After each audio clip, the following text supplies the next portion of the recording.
సంప్రదాయం.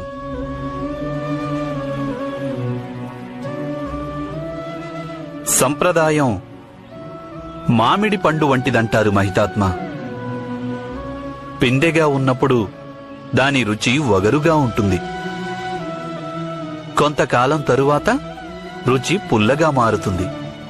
ఎవరికి పులుపు ఇష్టమైతే వారు దానిని ఆరగించి ఆనందిస్తారు. అలా మరికొంతకాలం తరువాత అది మాధుర్యాన్ని అందిస్తుంది, అందరికీ ప్రీతిపాత్రమవుతుంది.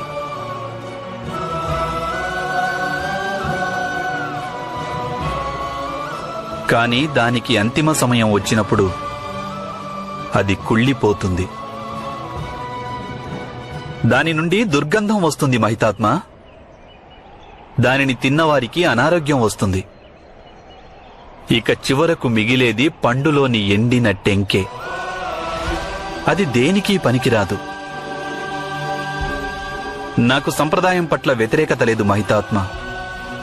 కాని సంప్రదాయం ద్వేషానికి కారణమవుతుంటే, సుఖానికి మారుగా దుఃఖాన్ని ఇస్తుంటే, ఇక ఆ సంప్రదాయాన్ని భూమిలో పాతిపెట్టి కొత్త సంప్రదాయానికి నాంది పలుకవలసి ఉంటుంది. ప్రతి వ్యక్తి ఆ దేవుని అవ్యక్త రూపమే. కాని అది ఎవ్వరికీ తెలియదు. చీకటిలో దాగిన ఆకారం కనిపించదు. అలాగే అజ్ఞానంలో దాగిన ఆత్మ కనిపించదు.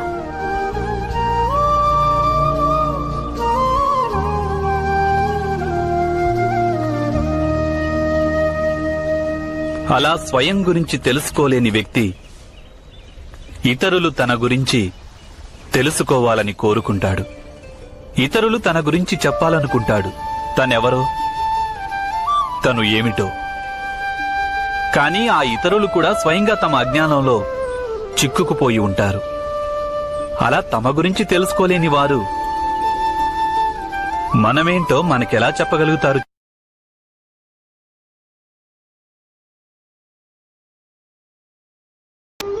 శకునాలు పూర్వ అనుభవాల మీద ఆధారపడి మనం భవిష్యత్తులో సుఖదుఖాల గురించి ఆలోచిస్తుంటాం.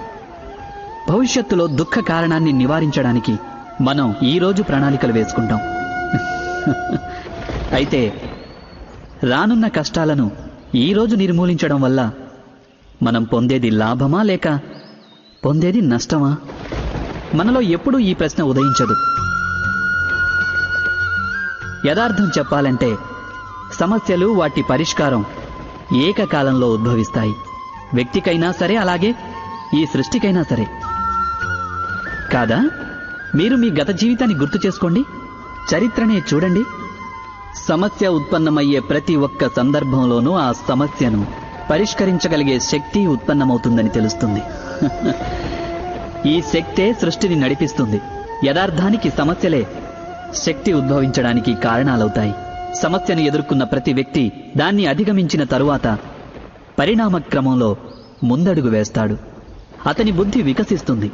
ఆత్మవిశ్వాసంతో పరిపూర్ణుడయ్యేది కేవలం అతను మాత్రమే కాదు, అతనితో పాటు సమస్త విశ్వము వికసిస్తుంది. ఇది సత్యం కాదంటారా? వాస్తవానికి సమస్య ఉద్భవిస్తే ఒక అవకాశమూ ఉద్భవిస్తుంది. మనలో మార్పు తెచ్చుకునే అవకాశం, మన ఆలోచనల్లో పరిణతి తెచ్చుకునే అవకాశం, మన ఆత్మను శక్తివంతంగానూ జ్ఞానభాండంగానూ మార్చుకునే అవకాశం. దీనిని ఉపయోగించుకున్న వారికి ఎటువంటి సమస్యలు ఉండవు. కానీ ఉపయోగించుకొని వారికి వారు సమస్త విశ్వానికి ఒక సమస్య అవుతారు. మీరే ఆలోచించండి.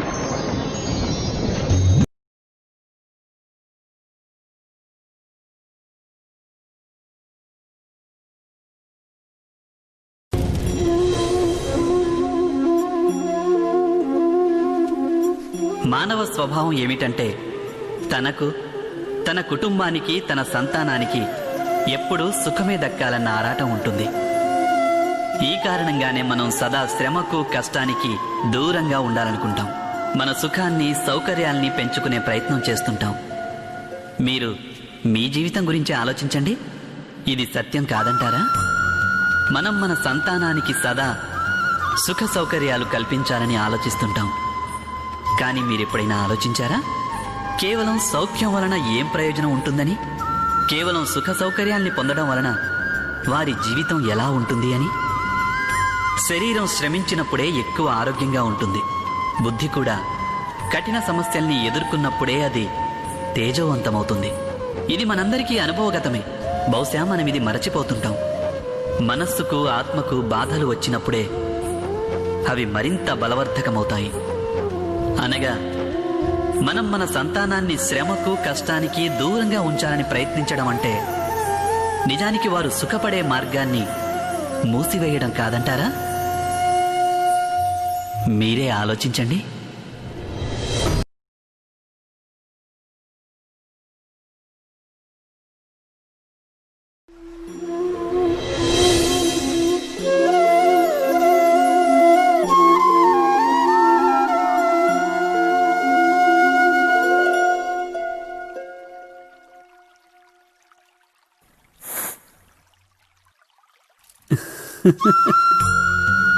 జీవితంలోని సంఘర్షణలను ఎదుర్కొనే శక్తి తన మనస్సుకు లేదని తలిచేవారికి తమ ఆత్మబలం మీద విశ్వాసం ఉండదు. అప్పుడు వారు సద్గుణాలను త్యజించి దుర్గుణాలను అలవర్చుకుంటారు.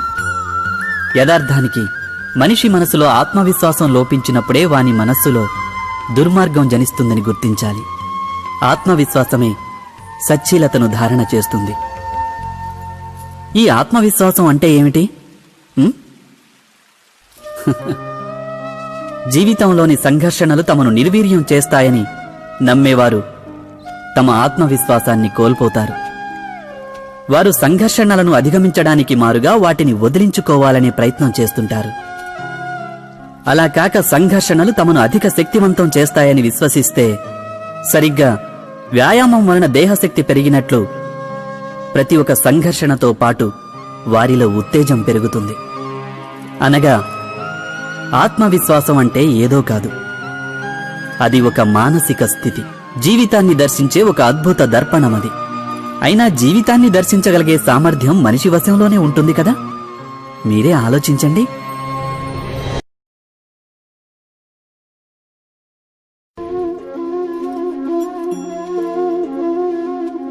మనిషి జీవితాన్ని నడిపించేది భయం. మనిషి సదా భయానికి కారణం అన్వేషిస్తాడు. జీవిత గమనంలో మనం ఎంచుకునే మార్గాలు, ఆ మార్గాలను కూడా మనం భయం కారణంగానే ఎంచుకుంటాం. అయితే ఈ భయం వాస్తవికమేనంటారా? ఆలోచించండి.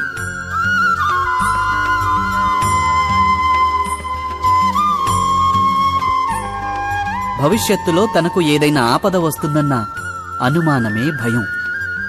కానీ భవిష్యత్తును నిర్దేశించేదెవరు? అది మన చేతుల్లోనో లేక మన ప్రత్యర్థుల చేతుల్లోనో ఉండదు. భవిష్యత్తు ఈశ్వరాధీనంలోనే ఉంటుంది. అయితే ఎవరైనా మీకు హాని తలపెట్టాలనుకొని ఏదైనా ప్రణాళిక వేసుకుంటే వారి వల్ల వాస్తవంగా హాని జరుగుతుందని చెప్పగలరా? లేదు. కానీ భయంతో నిండి ఉన్న మనసు మనకు ఎక్కువ హానికరమవుతుంది. ఇది సత్యం కాదంటారా?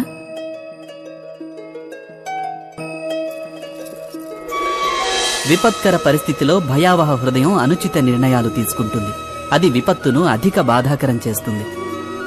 కానీ విశ్వాసంతో నిండిన హృదయం విపత్కర పరిస్థితిని కూడా సులువుగా అధిగమించగలదు. అనగా ఏ కారణం వల్ల మనిషి తన హృదయంలో భయానికి స్థానం ఇస్తాడో భయం సరిగ్గా దానికి విరుద్ధమైన ఫలితాన్నిస్తుంది. ఇది సత్యం కాదంటారా? మీరే ఆలోచించండి.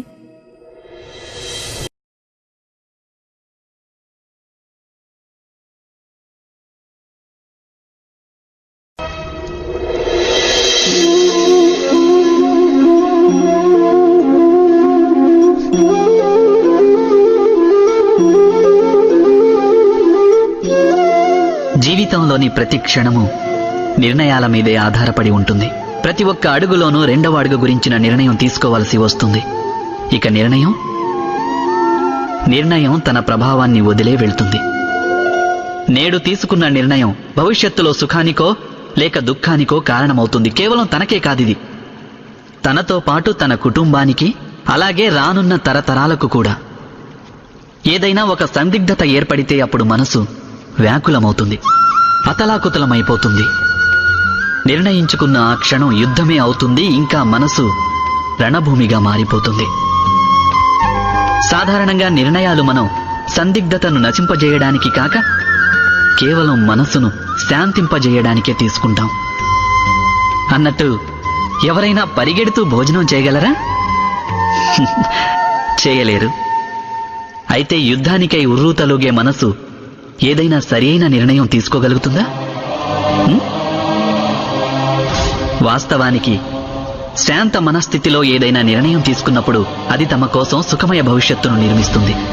కానీ తమ మనసును శాంతింపజేసుకోవడానికి ఏదో నిర్ణయం తీసుకున్నప్పుడు ఆ వ్యక్తి భవిష్యత్తులో తన కోసం కంటకభరితమైన వృక్షాన్ని నాటినట్లే. మీరే ఆలోచించండి.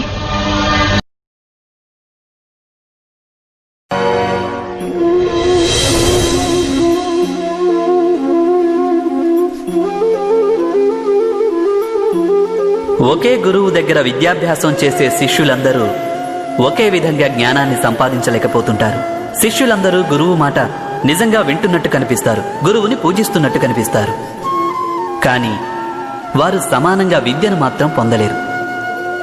ఇలా ఎందుకు జరుగుతుందని మీరు ఎప్పుడైనా ఆలోచించారా? సత్యమేమిటంటే సరి అయిన విద్య పొందలేని శిష్యులు అంకితభావం ఉన్నట్టు నటిస్తారు.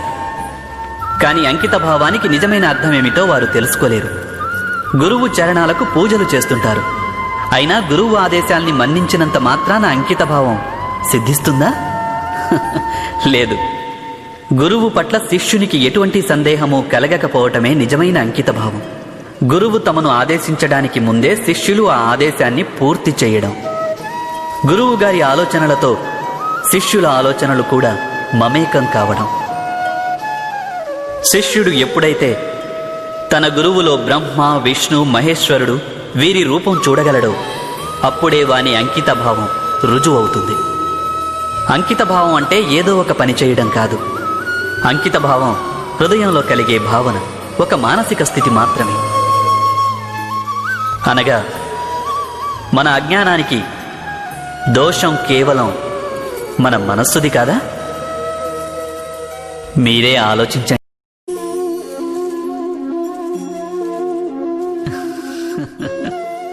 మానవుల అన్ని సంబంధాలకు ఆధారం అపేక్ష. భర్త ఎలా ఉండాలని అడిగితే నా జీవితాన్ని సుఖ సంతోషాలతో నింపేయాలంటారు. భార్య ఎలా ఉండాలని అడిగితే ఎప్పటికీ నా పట్ల అంకితమై ఉండాలంటారు. సంతానం ఎలా ఉండాలంటే తమకు సేవ చేయాలని, తమ ఆదేశాలు పాటించాలి అంటారు.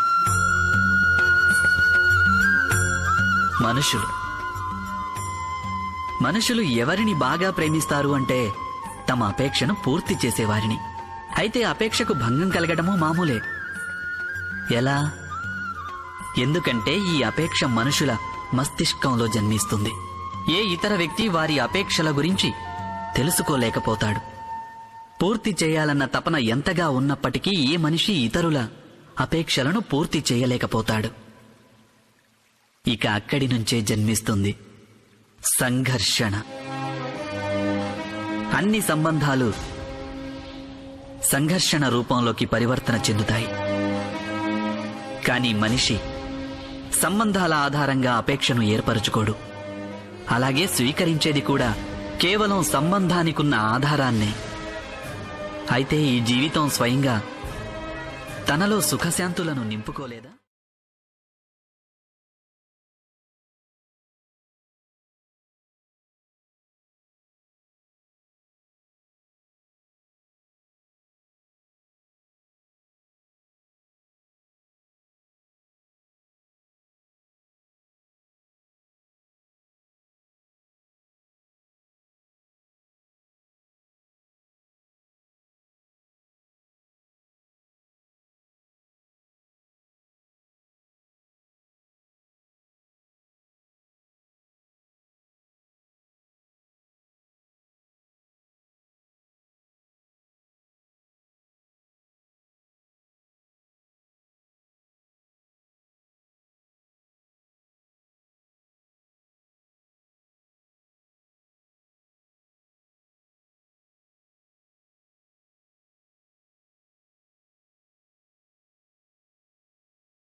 ఎవరికైనా అపరాధానికి దండన లభిస్తే అటువంటప్పుడు అది అన్యాయమని ఆ వ్యక్తి మనసు రోధిస్తుంది. తను ఆ అపరాధం చేసినప్పుడు తన ఆలోచనలు భిన్నంగా ఉండేవని ఆ మనసు కనిపించవచ్చు. అపరాధం జరిగాక ఆ వ్యక్తి దానికి పశ్చాత్తాపం చెందాడు. తన ఆలోచనల్లో పరివర్తన వచ్చింది. మరి ఆ వ్యక్తికి దండన ఎందుకు లభించింది? నిజానికి ఒక చర్య జరిగిందంటే దానికి ప్రతిచర్య కూడా అనివార్యం. కర్మానుసారమే ఫలితం ఉంటుంది. ఇంకొకరికి ప్రేమ పంచితే సుఖం ప్రాప్తిస్తుంది. ఇంకొకరిని హత్య చేస్తే మృత్యుదండన లభిస్తుంది. చేసిన కార్యాన్ని బట్టే న్యాయం కూడా. అయితే మరి ప్రాయశ్చిత్తానికి పశ్చాత్తాపానికి విలువే లేదంటారా? ఉంది, అవశ్యం విలువ ఉంది. ప్రాయశ్చిత్తం పశ్చాత్తాపం వలన మనిషికి ఆత్మబలం పెరుగుతుంది. రానున్న దండనను స్వీకరించడానికి మనిషి మనసును ఆయత్తం చేస్తుంది. అయితే ప్రాయశ్చిత్తం లేకుండా దండనను స్వీకరించడంలో ఫలితం ఉంటుందా? మీరే ఆలోచించండి.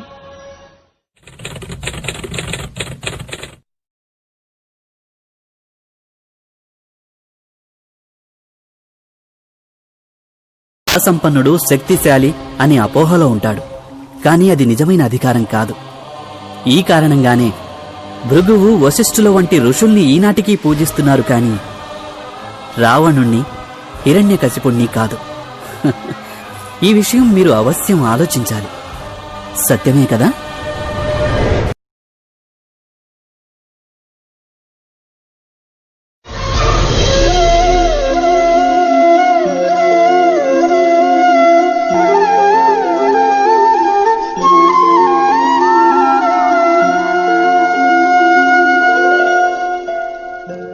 ఎప్పుడైనా ఓ వ్యక్తికి ఏదైనా ఘటనలో అన్యాయం జరిగిందని అనిపిస్తే ఆ ఘటన అతని అంతరంగాన్ని తీవ్రంగా కుదిపేస్తుంది. సమస్త జగత్తు అతనికి తన శత్రువు వలె కనిపిస్తుంది.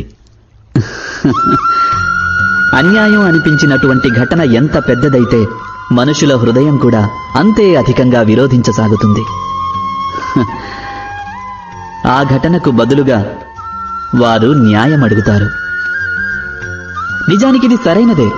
వాస్తవానికి సమాజంలో ఏ విధమైన అన్యాయమైనా వ్యక్తుల ఆసరాకి ఇంకా నమ్మకానికి వినాశకరం. కాని ఇంతకీ ఈ న్యాయం ఏమిటి? న్యాయానికి అర్థం ఏమిటి? అన్యాయం చేసిన వారు తాము చేసిన దానికి పశ్చాత్తాపం చెందాలి. అలాగే అన్యాయానికి గురైన మనసులో మరలా సమాజం పట్ల విశ్వాసం కలగాలి. న్యాయానికి అర్థం ఇదేగా? కానీ ఎవరి హృదయాలందు ధర్మం ఉండదో వారు న్యాయాన్ని వదిలేసి వైరాన్ని, ప్రతీకారాన్ని ఆశ్రయిస్తారు. హింసకు బదులుగా ప్రతిహింస అనే భావనతో సాగుతారు. తామనుభవించిన బాధ కంటే ఎంతో అధిక బాధను కలిగించ ప్రయత్నిస్తారు. ఈ మార్గంలో నడుస్తూ అన్యాయానికి బలైన వారే స్వయంగా అన్యాయం చేస్తారు. దీనితో వారు అపరాధులవుతారు. అనగా న్యాయానికి, ప్రతీకారానికి మధ్య బహుతక్కువ అంతరమే ఉంటుంది. అలాంటి అంతరం పేరే ధర్మం. ఇది సత్యం కాదంటారా? మీరే ఆలోచించండి.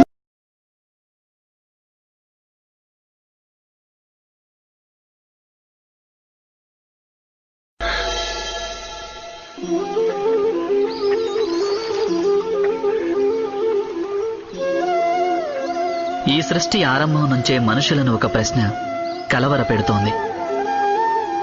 తమ అనుబంధాల వలన ఎక్కువ పాలు సుఖం, అతి తక్కువ పాలు దుఃఖం ఏ విధంగా పొందగలమా అని. ఈ లోకంలో మీకున్న అనుబంధాలన్నీ మీకు సంపూర్ణ సంతోషాన్ని ఇస్తున్నాయా? మీరే ఆలోచించండి. మనిషి జీవితం అనుబంధాలపై ఆధారపడుతుంది. వారి భద్రతాభావం కూడా అనుబంధాలపైనే ఆధారపడుతుంది. ఈ కారణంగానే మీ జీవితంలో సుఖ సంతోషాలకు ఆధారం పూర్తిగా అనుబంధాలే. అలా అయినప్పటికీ మీకు ఈ అనుబంధాల మూలంగా అత్యధికంగా దుఃఖం ఎందుకు ప్రాప్తిస్తున్నది? సదా అలా సంఘర్షణలు సైతం అనుబంధాల మూలంగానే ఎందుకు ఉత్పన్నమవుతుంటాయి? ఎప్పుడైనా ఆలోచించారా? ఎవరైనా ఒక వ్యక్తి మరో వ్యక్తి ఆలోచనల్ని కానీ పనుల్ని కానీ స్వీకరించలేనప్పుడు అతను ఆ వ్యక్తిలో మార్పు తీసుకురావాలని ప్రయత్నం చేస్తాడు. అందుకే సంఘర్షణ మొదలవుతుంది. అనగా తిరస్కారం ఎంత ఎక్కువవుతుందో సంఘర్షణ అంత అధికమవుతుంది. అలాగే ఆమోదం అధికమైతే ఆనందం కూడా అధికంగా ఉంటుంది. ఇది వాస్తవం కాదంటారా? ఓ మనిషి స్వయంగా తన అపేక్షలపై అంకుశం పెట్టి తన అంతరంగాన్ని పరిశీలించి ఇంకెవరో వ్యక్తిలో మార్పు తీసుకొచ్చే ప్రయత్నం మాని స్వయంగా తన ఎదలో పరివర్తన తీసుకొచ్చే ప్రయత్నం చేస్తే అతనికి అనుబంధాల మూలంగా సంతోషాన్ని పొందడం అంత కఠినం కాదుగా. అనగా ఆమోదమే మన అనుబంధాలకు నిర్వచనం కాదంటారా? మీరే ఆలోచించండి.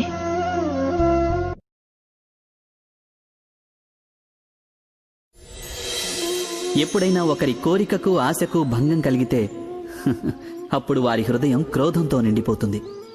తన నిరాశకు బాధకు కారణమైన ఆ వ్యక్తిని తాను దండించే ప్రయత్నం చేస్తాడు.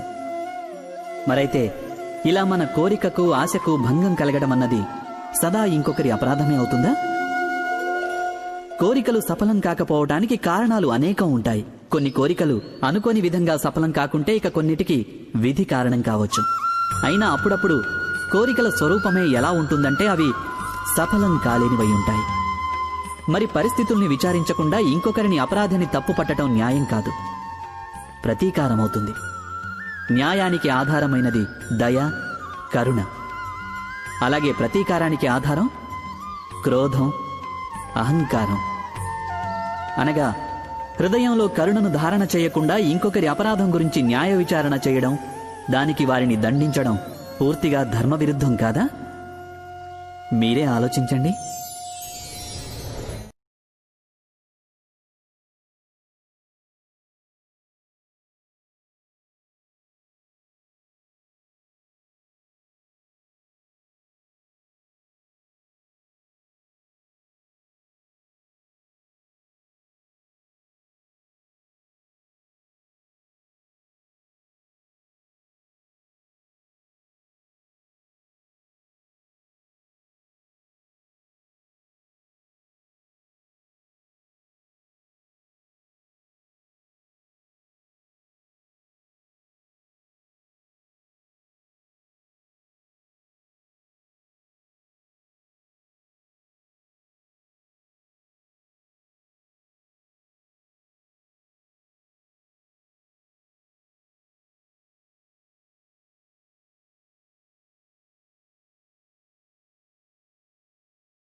భవిష్యత్తును దృష్టిలో ఉంచుకొని అందరూ నేడు నిర్ణయాలు తీసుకుంటారు. భవిష్యత్తులో సుఖపడాలి, భవిష్యత్తు సురక్షితం కావాలి అనుకొని వాటికి నిర్ణయాలు ఈ రోజు తీసుకునే ప్రయత్నం చేస్తుంటారు. మీ జీవితాన్ని మీరు చూసుకోండి. మీరు తీసుకున్న నిర్ణయాలు చాలా వరకు భవిష్యత్తు కోసం తీసుకున్నవి కావా? ఎందుకు తీసుకోకూడదు? మీ జీవితాన్ని సరళంగా, సుఖమయంగా మార్చుకునే ప్రయత్నం చేసే అధికారం మీ అందరికీ ఉంది.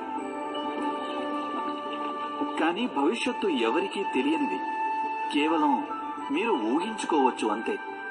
అంటే జీవితంలోని అన్ని ముఖ్యమైన నిర్ణయాలు మీ ఊహల ఆధారంగానే తీసుకుంటారు మీరు. అయితే నిర్ణయాలు తీసుకోవటానికి ఏదైనా ఇంకొక మార్గం లేదంటారా? ఆలోచించండి. సకల సుఖాలకు ఆధారం ధర్మమే. ఆ ధర్మం మనిషి హృదయంలో వసిస్తుంది. అందుకే ప్రతి నిర్ణయానికి ముందు మీరు మీ మనస్సులో అవశ్యం ఈ ప్రశ్న వేసుకోండి: ఈ నిర్ణయం స్వార్థం నుంచి పుట్టిందా లేక ధర్మం నుంచా అని. ఇది సరిపోదంటారా? భవిష్యత్తుకు మారుగా ధర్మం గురించి ఆలోచించడం వలన భవిష్యత్తు అధిక సుఖమయం కాదంటారా? మీరే ఆలోచించండి. ఎవరికైనా అపరాధానికి దండన లభిస్తే అటువంటప్పుడు అది అన్యాయమని ఆ వ్యక్తి మనసు రోధిస్తుంది. తను ఆ అపరాధం చేసినప్పుడు తన ఆలోచనలు భిన్నంగా ఉండేవని ఆ మనసు కనిపించవచ్చు. అపరాధం జరిగాక ఆ వ్యక్తి దానికి పశ్చాత్తాపం చెందాడు. తన ఆలోచనల్లో పరివర్తన వచ్చింది. మరి ఆ వ్యక్తికి దండన ఎందుకు లభించింది? నిజానికి ఒక చర్య జరిగిందంటే దానికి ప్రతిచర్య కూడా అనివార్యం. కర్మానుసారమే ఫలితం ఉంటుంది. ఇంకొకరికి ప్రేమ పంచితే సుఖం ప్రాప్తిస్తుంది. ఇంకొకరిని హత్య చేస్తే మృత్యుదండన లభిస్తుంది. చేసిన కార్యాన్ని బట్టే న్యాయం కూడా. అయితే మరి ప్రాయశ్చిత్తానికి పశ్చాత్తాపానికి విలువే లేదంటారా? ఉంది, అవశ్యం విలువ ఉంది. ప్రాయశ్చిత్తం పశ్చాత్తాపం వలన మనిషికి ఆత్మబలం పెరుగుతుంది. రానున్న దండనను స్వీకరించడానికి మనిషి మనసును ఆయత్తం చేస్తుంది. అయితే ప్రాయశ్చిత్తం లేకుండా దండనను స్వీకరించడంలో ఫలితం ఉంటుందా? మీరే ఆలోచించండి.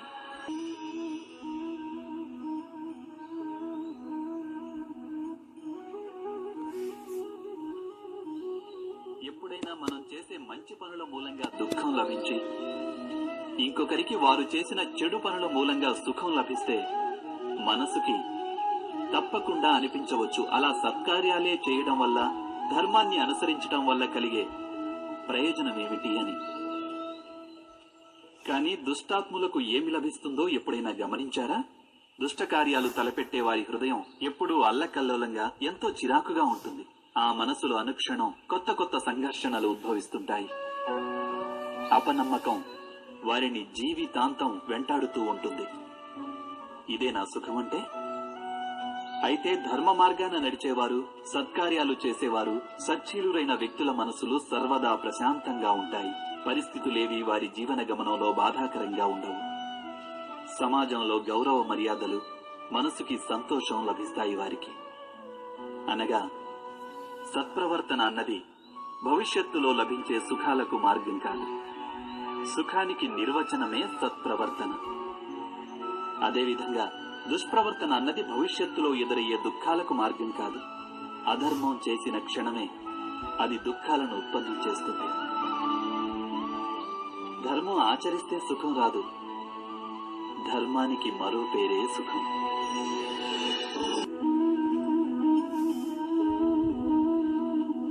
మనిషి జీవితాన్ని నడిపించేది భయం. మనిషి సదా భయానికి కారణం అన్వేషిస్తాడు. జీవిత గమనంలో మనం ఎంచుకునే మార్గాలు, ఆ మార్గాలను కూడా మనం భయం కారణంగానే ఎంచుకుంటాం. అయితే ఈ భయం వాస్తవికమేనంటారా? ఆలోచించండి.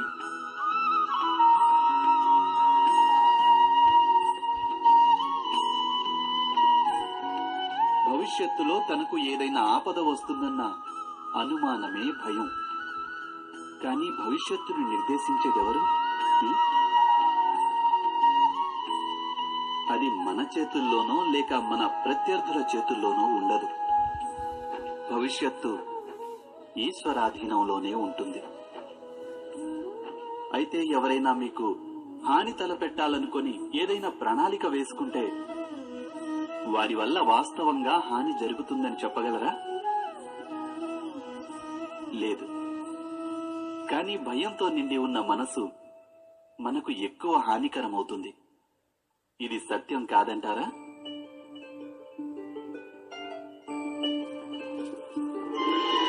విపత్కర పరిస్థితిలో భయావహ హృదయం అనుచిత నిర్ణయాలు తీసుకుంటుంది.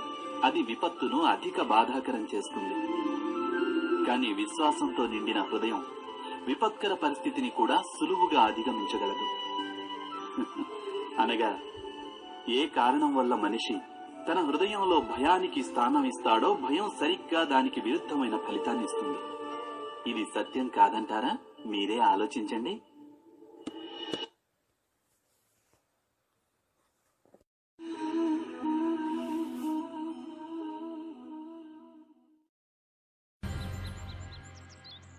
ప్రేమ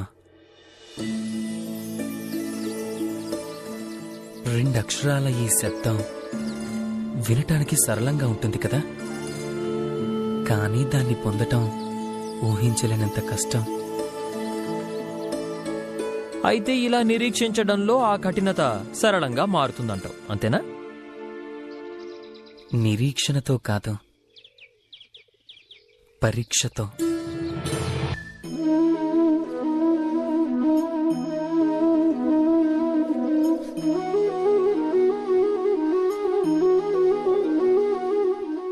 ఏ వస్తువునైనా సరే బంధించటానికి ఒక బంధనం గాని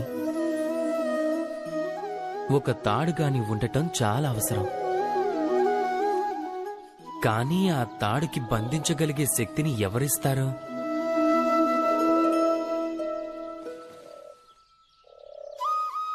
ఇవిగో ఈ దారాలు, వీటితో ముడిపడే తాడు తయారవుతుంది. ఇప్పుడు చెప్పండి, ప్రేమని ఎలాంటి తాడుతో మీ మనసులో బంధిస్తారు?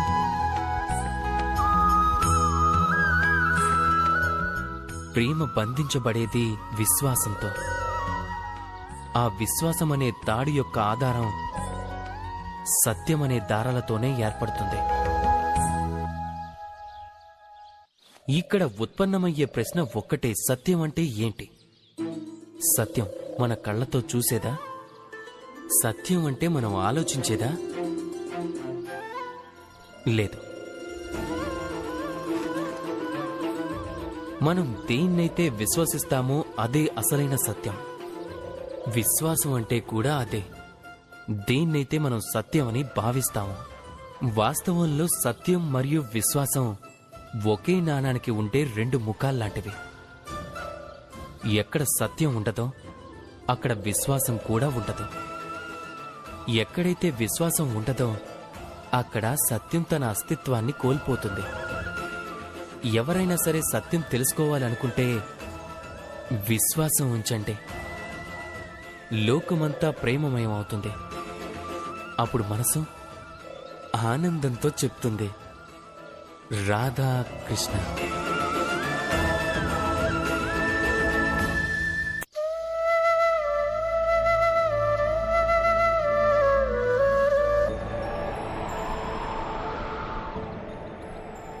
ప్రేమ ప్రస్తావన వచ్చిన ప్రతిసారి మన మనసులో ఎప్పుడూ ఒక నాయకి నాయకులని ఊహించుకుంటూ ఉంటాం. ఎందుకు? మీ విషయంలోనూ ఇలాగే జరిగిందా? కానీ ప్రేమంటే కేవలం నాయకి నాయకుల ఆకర్షణ బంధమేనా? కాదు. ప్రేమ పరివారంపై కలగచ్చు, తల్లిదండ్రులు సోదరీ సోదరులపై కలగచ్చు, బంధుమిత్రులపై కలగచ్చు, దేశంపైన జన్మభూమిపైన కూడా కలగచ్చు, మానవత్వంపై కలగచ్చు, అలాగే ఏదైనా కళపై కూడా కలగచ్చు, ఈ ప్రకృతిపైన కలగచ్చు. కానీ ప్రేమ ఎప్పుడూ ఆ మనసు పలకంపై నిలవలేదు. దేనిపై అయితే అంతకు ముందు పూర్తిగా రాయబడి ఉంటుందో. నిండి ఉన్న కుండలో మళ్లీ జలాన్ని ఎలాగైతే నింపలేమో అలా. ఒకవేళ ప్రేమని పొందాలి అంటే మనసుని ఖాళీ చేయాల్సి ఉంటుంది. మన ఇష్టాలని, మన సుఖాలని సర్వం త్యాగం చేసి సమర్పించుకోవాల్సి ఉంటుంది. మన మనసు నుంచి స్వార్థాన్ని తీసేయాలి. అప్పుడే మనకి ప్రేమ దొరుకుతుంది. తరువాత మనసు ఎంతో సంతోషంగా చెప్తుంది, రాధా కృష్ణ. ప్రేమ ప్రేమ అనేది విధాత యొక్క అత్యంత సుందరమైన సృష్టి. కానీ ప్రతి సృష్టిని కూడా జాగ్రత్తగా కాపాడాల్సి ఉంటుంది. మీరు ఈ విగ్రహాన్నే చూడండి. కళాకారుడు దీన్ని తయారు చేసినప్పుడు అప్పుడు ఇది చాలా సుందరంగా ఉండేది. కానీ తర్వాత ఎవరూ దీన్ని పరిరక్షించలేదు. దీని యజమాని విగ్రహ పరిరక్షణ బాధ్యతలు సరిగ్గా నిర్వర్తించలేదు. అందుకే ఇప్పుడు ఈ విగ్రహం చూడటానికి అందవిహీనంగా తయారైంది. ఈ ప్రకారంగానే కేవలం పైకి తెలిపినంత మాత్రాన ప్రేమగా పరిగణించబడదు. అందుకోసం మీరు మీ కర్తవ్యాలని పూర్తి చేయాల్సి ఉంటుంది. దేశం యొక్క రక్షణ, పరివారం రక్త సంబంధీకుల సురక్ష, సంతానానికి సంస్కారం నేర్పించటం, జీవిత భాగస్వామి భారం మోయటం, ఈ కర్తవ్యాలన్నీ మీరు నిర్వర్తించినంత వరకు ప్రేమకి దూరం అవుతూనే ఉంటారు. ఒకవేళ మీరు ప్రేమామృతాన్ని పొందాలనుకుంటే కర్తవ్యం అనే తపస్సుకి సిద్ధంగా ఉండాలి. అలాగే మనసుతో స్మరించి తీరాలి. రాధా కృష్ణ. ప్రేమ అనేది లోకంలోకెల్లా పవిత్రమైన బంధం. కానీ నిజం చెప్పాలంటే అది బంధాలన్నింటి నుంచి ముక్తి కూడా, స్వతంత్రం కూడా.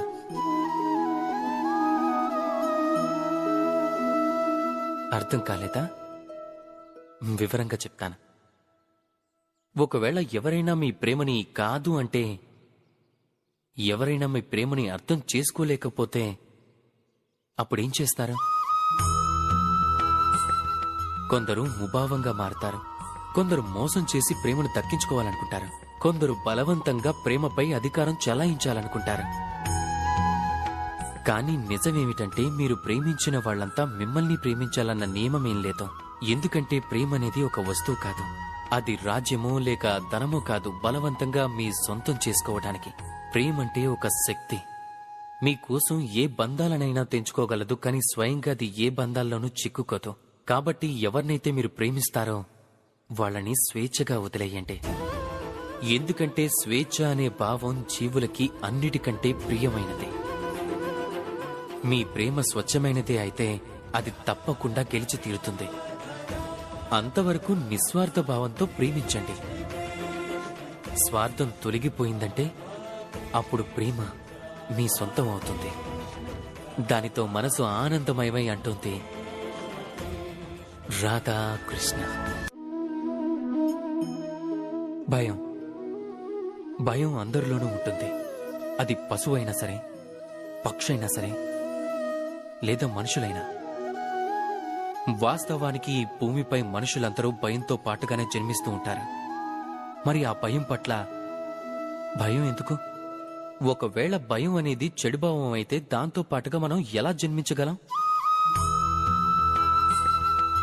వాస్తవంలో భయం అనేది మనం ముందుకు వెళ్ళటానికి ప్రేరేపిస్తూ ఉంటుంది. మీరే చూడండి, ప్రాణం పోతుందనే భయం మిమ్మల్ని మీరు సురక్షితంగా ఉంచే ప్రయత్నాలు చేయిస్తుంది.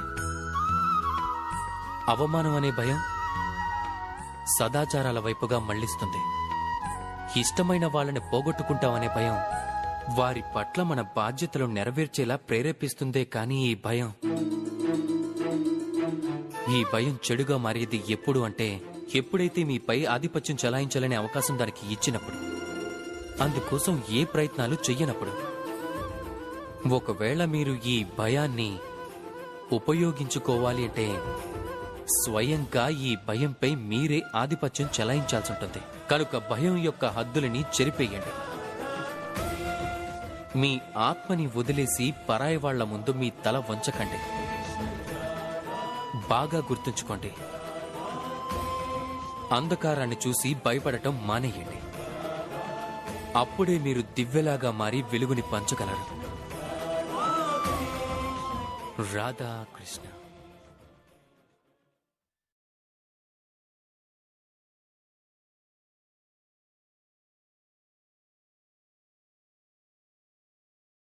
స్వార్థంతోనూ శ్రమతోనూ వారిలోని దౌర్బల్యాన్ని పరాజితం చేస్తారు. మరి వారికి ఇతరులకి ఉన్న భేదం ఏమిటి? ఇదెప్పుడైనా మీరు ఆలోచించారా? దీనికి సమాధానం సరళమైందే. ఏ వ్యక్తి అయితే దౌర్బల్యం వల్ల పరాజితుడు కాడో, ఎవరైతే పురుషార్థం నెరవేర్చాలనే సాహసం గుండెల్లో నింపుకుంటారో వారు దౌర్బల్యాన్ని అధిగమించి వెళ్తారు. అంటే దౌర్బల్యం అనేది ఆ ఈశ్వరదత్తమే. కాని పరిధులు ఏర్పరుచుకునేది మనుషుల మనసే. మీరే ఆలోచించండి.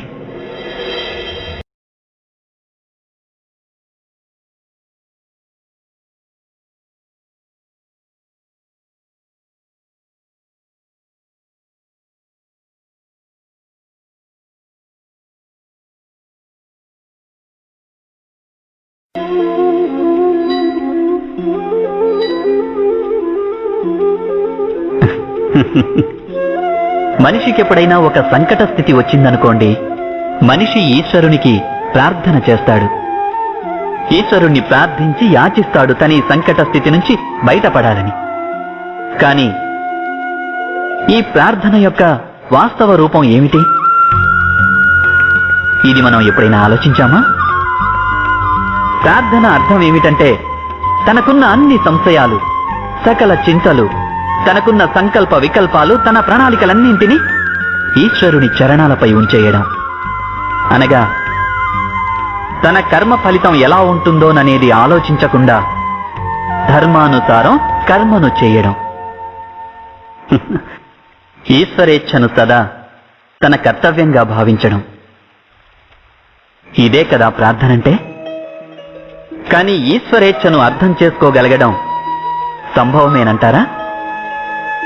అదేమిటో మన కర్మ ఫలితాలను బట్టి సర్వదా ప్రకటితమవుతూనే ఉంటుంది. అయితే ఒకవేళ ఎవరైనా కర్మని త్యజించాలనుకుంటే అది ప్రార్థనేనంటారా? వాస్తవానికి కర్మాచరణే జీవితం.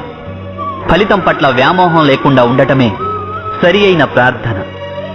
కాని ప్రార్థన కర్మను భారంగా మార్చేస్తే, మనిషిని ఏ కార్యము చేయనీకుంటే అది ప్రార్థనంటారా లేక పరాజయమా?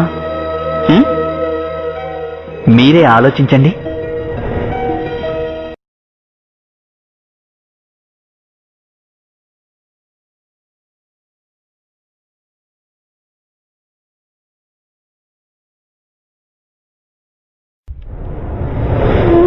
పూర్వీకుల ఇష్టాలు, ఆశలు, మహత్తర కాంక్షలు, కోపాలు, వైరాలు, పగలు అవే తరువాతి తరాల వారికి వారసత్వంగా మిగులుతాయి. తమ సంతానానికి సమస్త సుఖ సంతోషాల్ని ఇవ్వాలని తల్లిదండ్రులు ఆకాంక్షిస్తారు. వాస్తవంలో వారిచ్చేది తమ దురదృష్టాల ముల్లె మాత్రమే. వారివ్వాలనుకున్న అమృతంతో సంతానానికి వారు విషం నింపిన కలశాన్ని కూడా ఇస్తుంటారు. మీరే ఆలోచించండి. మీ సంతానానికి మీరేమిచ్చారు నేటిదాకా? ఇచ్చుండొచ్చు ప్రేమ, జ్ఞానం, ధనం ఇత్యాదులన్నీ.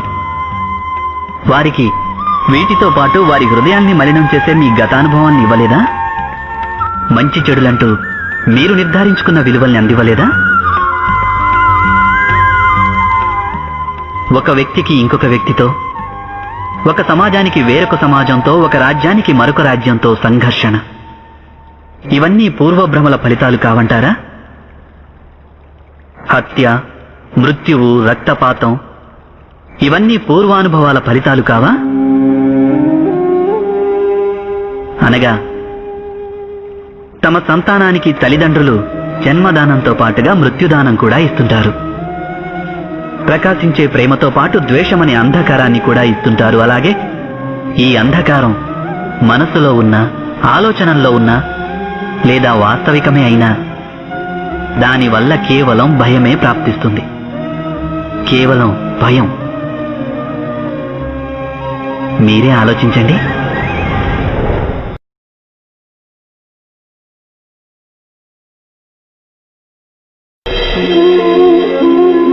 మనుష్యుల హృదయాలందు భయం ఎప్పుడూ కొలువుదీరి ఉంటుంది.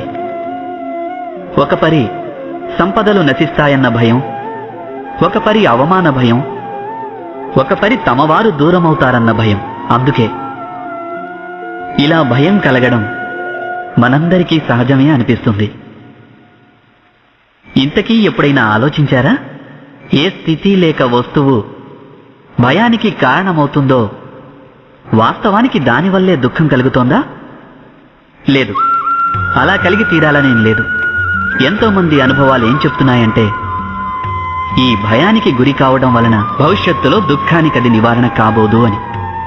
భయం కేవలం రానున్న దుఃఖం యొక్క కల్పన మాత్రమే. వాస్తవికతతో దీనికి ఎట్టి సంబంధమూ లేదు.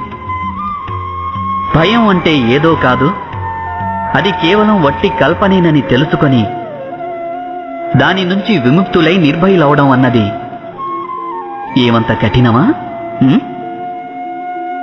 దీని గురించి తప్పక ఆలోచించండి.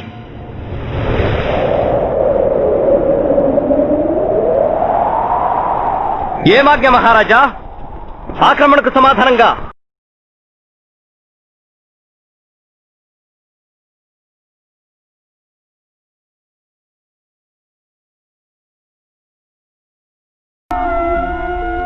ఈ మహాభారత యుద్ధం, ఈ మహాభారత గాథ అనేక సత్యాలను ప్రస్తావిస్తుంది.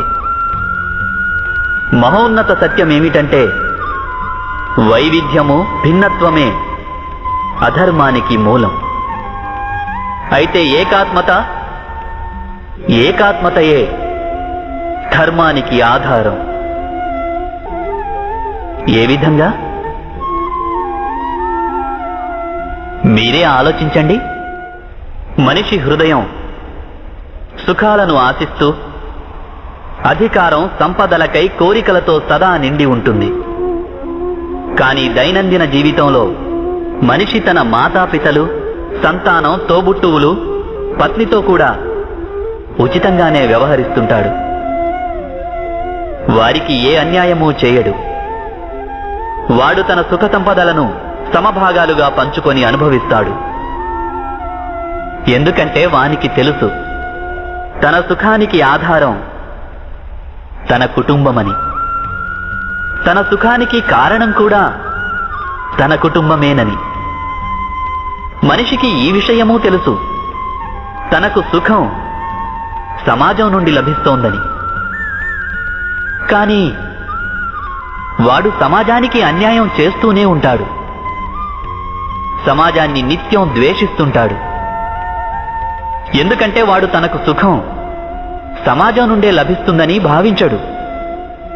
వాడు సమాజాన్ని సుఖానికి ఒక సాధనంగా భావిస్తాడు. భేదం ఏదైనా ఉంటే అది కారణంలో, సాధనంలో ఉంది. కానీ మనిషికి ఎప్పుడైతే బోధపడుతుందో ఈ సకల సృష్టి పరమాత్మ స్వరూపమని, ప్రతి జీవి పరమాత్మలోని అంశయని, అంటే ఎవరు పరాయి వారు కారని, అందరూ మనవారేనని, ఈ చరాచర సృష్టి అంతా మనదేనని, మన కుటుంబంలోని వారేనని, అప్పుడు క్రోధానికి కారణమే మిగలదు. వాని సంఘర్షణలు, వాని వైరాలు, వాని ప్రతీకారం నశించిపోతాయి. అంతరంగంలో పరమాత్మ, బాహ్యరంగంలో ఏకాత్మత. ఇదే ధర్మం యొక్క మూల సిద్ధాంతం. మహాభారత గాథ క్రోధం నుండి బోధనకు నడిపిస్తుంది, భిన్నత్వం నుండి ఏకాత్మతకేసి తీసుకువెళుతుంది. ఈ భూమిపై నివసిస్తున్న ప్రజలు ఎప్పటి వరకు ఈ మహాభారత గాథను తమ స్మృతులలో సజీవంగా నిలుపుకుంటారో అప్పటి వరకు ఇటువంటి విధ్వంసం మళ్లీ జరుగదు. ఎటువంటి శక్తి అయినా ఈ పుణ్యగాథా వస్త్రాలను హరించలేదు. ఈ యాత్రలో నాతో కలిసి పయనించిన వారిని నేను అభినందిస్తున్నాను. వారి హృదయంలో ధర్మానికి అంకురార్పణ జరిగింది. అక్కడ ధర్మ పుష్పాలు వికసించాయి. మీకు శుభం కలుగాలి, లోక కళ్యాణం జరగాలి. ఓం సహనా భవతు. సర్వేశ్వరుడు మనలను రక్షించుగాక. సహనౌ భునత్తు. మనమంతా కలిసి సుఖాలను పంచుకుందాం. సహవీర్యం కర్వావహే. పరస్పరం మనం లాభం కోసం పాటుపడదాం. తేజస్వి నావధీతమస్తు. మనందరి జీవితం తేజస్సుతో నిండిపోతుంది. మా విద్విషావహే. పరస్పరం ఏ ద్వేషం, ఈర్ష్య ఉండరాదు. ఓం శాంతి శాంతి శాంతి.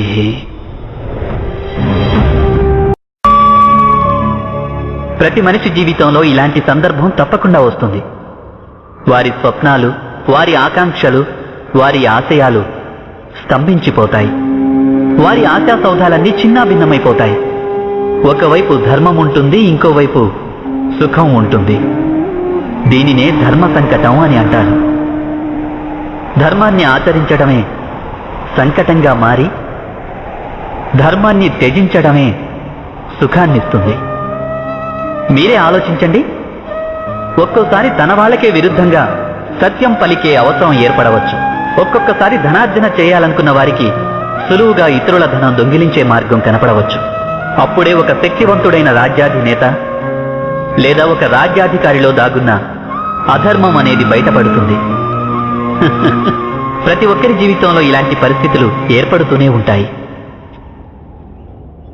చాలా మంది ఇలాంటి పరిస్థితిని తమకేర్పడిన ధర్మ సంకటమని గుర్తించలేరు. వారి జీవితంలో సంఘర్షణ ఉన్నట్లు వారికి ఏమాత్రం తెలియదు. ఒక ఈగ చక్కెర వైపు ఆకర్షింపబడినట్లు ఇలాంటి వారు కూడా అప్రయత్నంగా సుఖాల వైపు ఆకర్షింపబడతారు. వాస్తవానికి ధర్మ సంకట క్షణాలని ఈశ్వరుణ్ణి దర్శించే క్షణాలనుకోవాలి. మనం సంఘర్షణల్ని చూసి భయభ్రాంతులం కాకుండా, సుఖాలకి ఆకర్షితులం కాకుండా మన ధర్మంపై దృఢంగా నిలిస్తే ఆ ఈశ్వరుడి సాక్షాత్కారం అసాధ్యం కాదు.